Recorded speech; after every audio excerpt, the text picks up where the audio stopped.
अरे हो जाए, फोटो तो आ जाएगी। हाँ, जो 3 सदस्यों की कमेटी इलेक्शन कमीशन को चुनेगी उसमें चीफ जस्टिस ऑफ इंडिया भी होने चाहिए।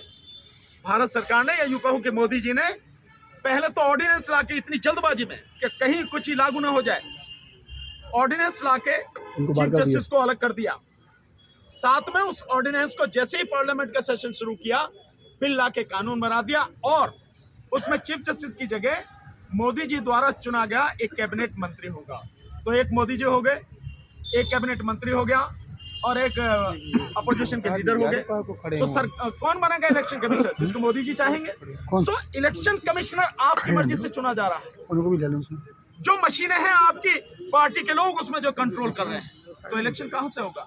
सो इस सबके माध्यम से सीना ठोक के जो कहते हैं ना मोदी जी, इसलिए कहते हैं क्योंकि खुल के बेईमानी कर रहे हैं, सब कुछ उनके हाथ में है। अन्यथा हमने कहा है कि एक बार आप बैलेट पेपर से चुनाव कराओ, 2024 का पता लग जाएगी आपको, अपनी औकात पता लग जाएगी। सो बीजेपी ही इलेक्शन कराने वाली, बीजेपी ही मशीन बनाने वाली, तो जीत के कौन आएगा? इसलिए उन्हें आपकी वोटों की चिंता नहीं, लोगों की चिंता नहीं है, और इसीलिए लोगों के अधिकारों की चिंता नहीं है, लोगों के दुख दर्द से उन्हें कोई लेना देना नहीं है। आप चूंकि सुप्रीम कोर्ट के वकील भी हैं, पूरा देश आप एक विश्वास कर रहा है, एक आंसू निगाहों से देख रहा है। आज ये घूमने के बजाय कोर्ट में से क्यों उठा रहे हैं सर आप?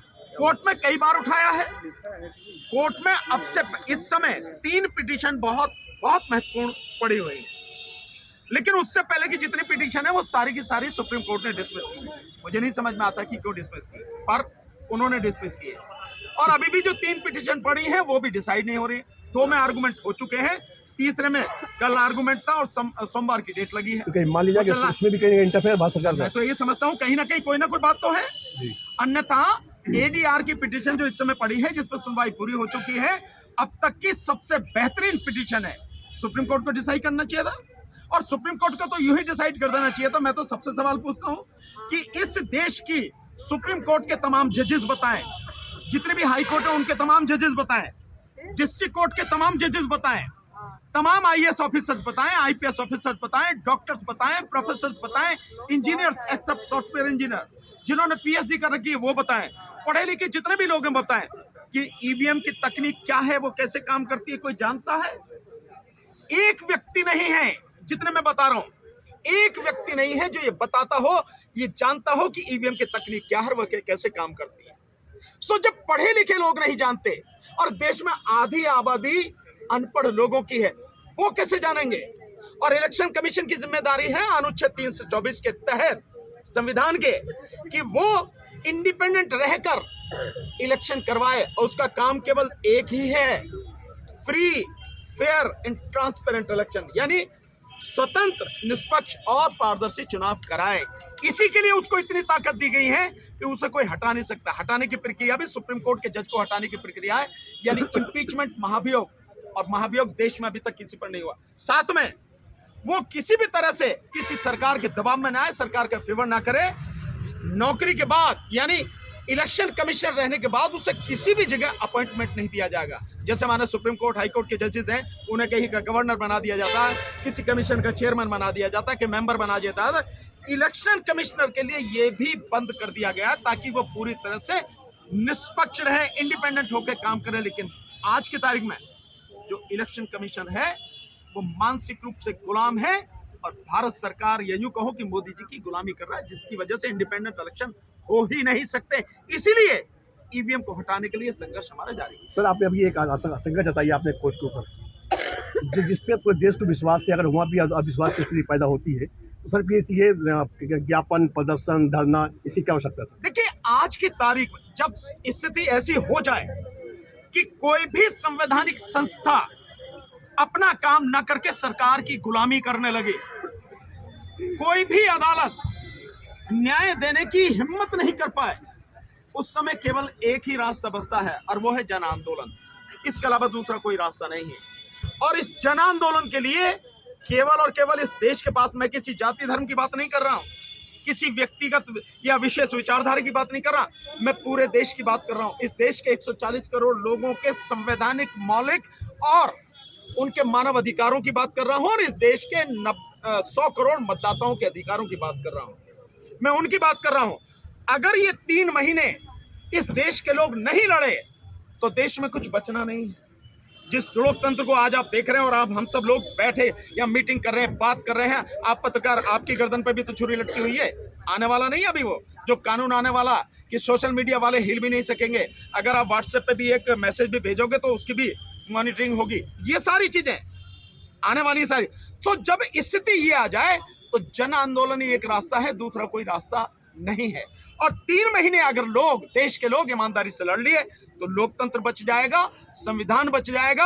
और संविधान और लोकतंत्र बचेंगे तो इस देश के लोगों के अधिकार बचेंगे, नहीं तो सब कुछ खत्म होगा। सर एक आखिरी सवाल जिस आपसे। नीति पर वो चल रहे हैं, राजतंत्र स्थापित करना चाहते हैं, और राजतंत्र थानों से चलता है, अदालतों से नहीं चलता, और इस तरह की आजादी से नहीं चलता जो आज आपको हासिल है, मुझे हासिल है। सर एक आखिरी सवाल आपसे। सर पहले कांग्रेस पार्टी बनवाती थी लोगों से, और अभी बीजेपी बनवा रही है। ये जो 40,000 के साथ में है, जिसके 400 लोग भी यहाँ पे उपस्थित नहीं है, इसको किस रूप में देख रहे हैं सर आप? देखिए, 400 या 40 या 4 की बात नहीं है। अगर एक व्यक्ति की समझ में भी बात आ जाए और वो व्यक्ति खड़ा हो जाए, संघर्ष करना शुरू कर दे, तो 400 नहीं, 4,000, 4 लाख, 4 करोड़ भी जुड़ते चले जाते हैं। ये 40 की और इसकी 400 की बात नहीं है।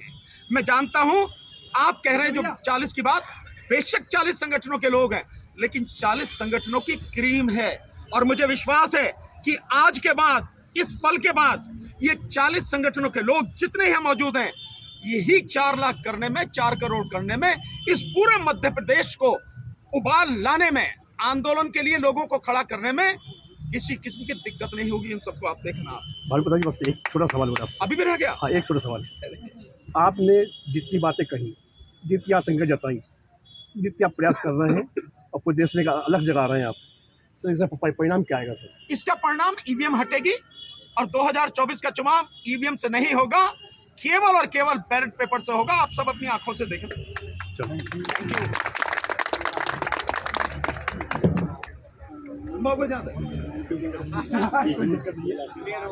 क्या है क्या है ये नाम बड़ा है।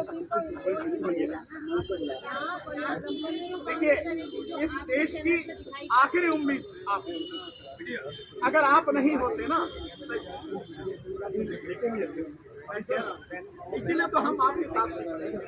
और ये अगर हटेगा तो आप भी बचेंगे। पूरा ले लिया,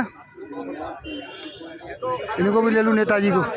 तो मैं 24 घंटे अगर इस संगठन माननीय गुलजार सिंह मरकाम जी से मेरा निवेदन है कि वो आए अपना मंच पे जाओ। स्थान ग्रहण करें। गुलजार सिंह मरकाम जी। उस पे जाओ तो हरी।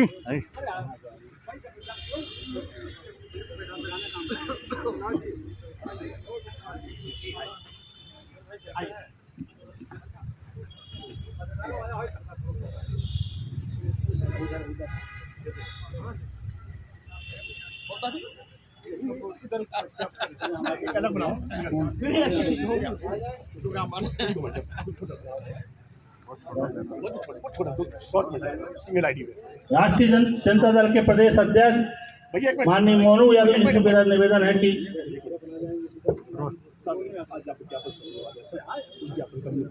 बहुत सिंपल सा कि राष्ट्रपति जी को जगाने का प्रयास कर रहे हैं कि उनकी अंतरात्मा जाग जाए और इस देश के प्रति जो संवैधानिक जिम्मेदारी उनकी है वो उसको निभाएं और इस देश से ईवीएम का खात्मा करें, बंद करवाएं उसको। इसीलिए हम वो ज्ञापन दे रहे हैं। और वो जो ज्ञापन है हमारा 11 पेज का है, बाकायदा हमने उस पर सारी डिटेल लिखी, कुछ छोड़ा नहीं है। हर उदाहरण दे के बताया है कि सब कुछ किस तरह से हो रहा है, ये बेईमानी किस तरह से हो रही है, कौन इस बेईमानी में शामिल है, सबूतों के साथ है सारा सब ज्ञापन हम दे रहे हैं। सुप्रीम कोर्ट यानी कि भारत की जो जनता आवाम है उसका विश्वास कहाँ तक मका रहा है? भाई, अगर सुप्रीम कोर्ट में 30 साल से वकालत करते हुए मैं जन आंदोलन खड़ा करने का प्रयास कर रहा हूं, सड़क पर हूं, तो आप समझ सकते हैं कि सुप्रीम कोर्ट की क्या स्थिति है, कोर्टों की क्या स्थिति है। इससे ज्यादा मुझे कहने की जरूरत है क्या? Thank you.